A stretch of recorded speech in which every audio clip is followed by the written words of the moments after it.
Hey, what's up, guys? Sean King with Misfits Academy. I got Dusty Ashworth here, Blue Ribbon Fence. We're in Longview, Texas. Weather's been amazing today. Thank you for the blessing of bringing the cold weather. I was paranoid it was going to be super hot. But what do we got going on today, Dusty? This is a no-dig vinyl fence. And your first one in the area for you, right? Yep. And it looks amazing. But what is unique about this is you said it's no dig. What do you mean? We didn't dig no holes today? Very few. Does that make it weaker or stronger? It's going to make it stronger. So this is true. It does make it a lot stronger. And the reason why is Dusty's not relying on a hollow 5x5 vinyl post. This has a steel post in it. We use what today? A Schedule 40 8-foot post. 8 foot, 2.5 inch diameter. That is a super heavy duty steel post that you can't see inside there. How deep did we go today? 4 foot. So every single post is 4 foot deep. Had this been dug, how deep would the post have been in the ground? Somewhere about 36 inches. Somewhere about 36 inches on a good day. I see guys cutting corners, and it might be around 30 inches, right? So we're going deeper in the ground. We're getting to more solid ground by using the no-dig method. And that steel post sticks out of ground how much? 4 feet. So we have 4 feet in the ground, and we have 4 feet out of ground. What that means is the leverage, the wind load on the fence, is not at the ground level. If we were to put this in concrete, concrete stops at the ground, right? Yep. And then the post is hollow all the way up, right? So when the wind pushes on it, the failure happens where? At the ground. Right at the ground level. So you can have all the concrete in the world. I have 10,000 pounds of concrete. Does it make the post stronger? It doesn't make the post any stronger because the post is going to kink at ground level. But what they have here is a steel post that goes up 4 feet. So now it's really that weak point is at 4 feet to 6 feet, right? That 4 foot level.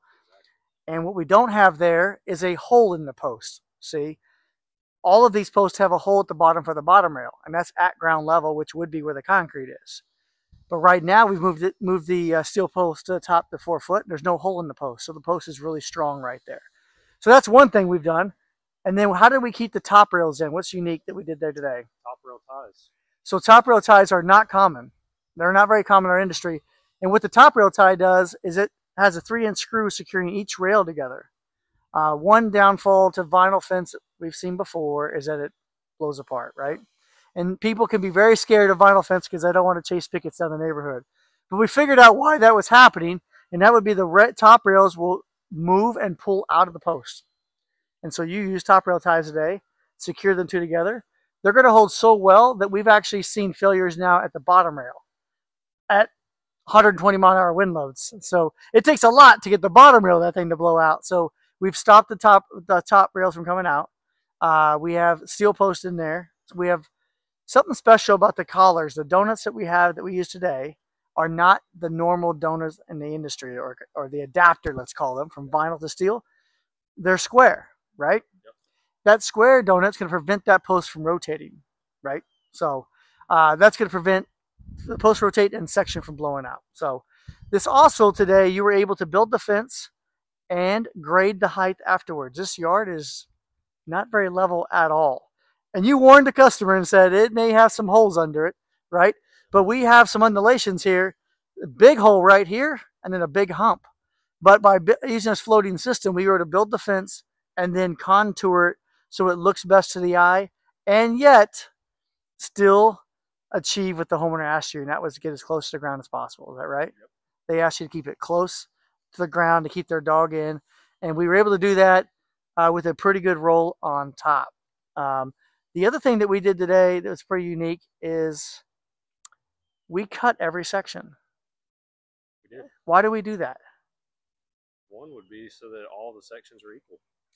So that when you look at them, they're more symmetrical, right? So aesthetics, that's not something a lot of fence guys think about, is to take the time to cut every panel so that, because they start at how long? They start at 8 foot long, and we cut and threw away a piece on every single one, took the time to do that so it looks better, but also it's stronger because an 8 foot section is weaker than a 7 foot, a 7 foot's weaker than a 6 foot, and so on, right? The closer we get the post together. And so today we're like, I think 7.6 and 7.4 over here. So the fence is even stronger because we brought the post together. To make sure you guys understand what we're talking about, the alternative would have been 8 foot, 8 foot, 8 foot, 8 foot, 8 foot, 8 foot, 8 foot, 4. And a little piece at the end. But you guys took the time today to make sure that it all looks equal, beautiful, symmetrical, and even for the customer. So we got the heights look really good, the spacing looks really good, and then by using the donuts today, the adapters, we were able to get the fence really straight because we can move those adapters in and out and make adjustments. So lifetime warranty on this material, and the only maintenance you have to do is clean it, right? Once a year. That's it. Come out here and clean it. As opposed to wood fencing. Wood fencing, we recommend staining fence at a minimum every 3 years. Some people don't even do that, right? We tore out a wood fence today. How old do you think that fence was? I think they estimated about 15 to 20 years.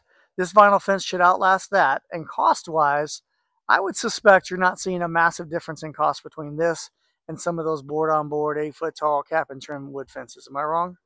Pretty right? So this fence is not that much more money, but it does have no maintenance, lasts longer, and the other thing is we have a stronger fence than those. And these posts being Schedule 40 are going to last, oh geez, I don't even know. Have you ever seen a 2 3/8 rod out? I haven't seen it. I don't know, more than 70 years? It's a long time.